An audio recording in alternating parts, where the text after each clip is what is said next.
Happy Tuesday. I thought I would give you guys an update on the rocks I picked to cab on my new mini little cab machine. These were the ones I showed before. And then I found this rock in the Mississippi River, and a friend of mine wanted me to try to make something out of it for her. I thought that this rock had a lot of potential. It sure looked like it did. But once I started working it on the machine, what I found was that a lot of the rock was mostly just all black. So that was a little bit disappointing. I kept hoping I would uncover more of the agate banding, but I didn't. So I think I'm just going to have to cut this one in half and maybe try to make 2 cabs out of it. That's its only hope. I was pretty sad, so I moved on to this lovely piece of Larimar that I got at the Anoka County Gem and Mineral Show. I thought maybe I would have better luck with this one.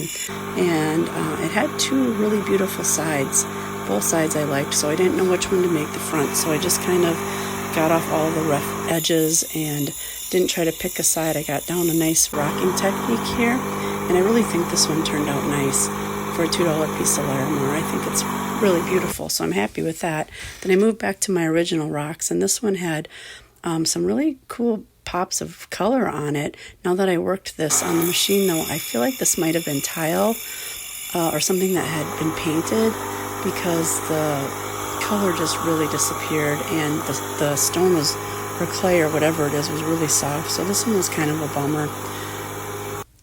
But I do think that I'm going to keep this slurry water to possibly make tie-dye t-shirts out of. Then I moved on to my last rock that I had originally picked to cab. I'm not sure why I picked this one. Mostly I think because I don't really know what I'm doing on the cab machine yet, and I didn't want to ruin anything good.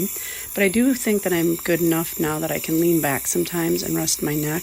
So, I think I'm kind of a pro. Yeah, right. But I also could use my left hand because my right hand started getting tired, so I wanted to show that off a little bit. But I think that this rock is actually one of my favorites. It reminds me of a rose that has like some falling petals. I don't know, I think it turned out really cool, so I'm happy with that one. It had some rough spots, but we're getting there. These are all of the ones now that I'm going to move on to the second wheel, which would be the second course of scrit. So I'm excited to try these on the next step. Hopefully I won't ruin any of them, and they'll all turn out beautiful, except that one that has to hit the saw. Thanks for watching. I'll keep you guys posted. Bye-bye.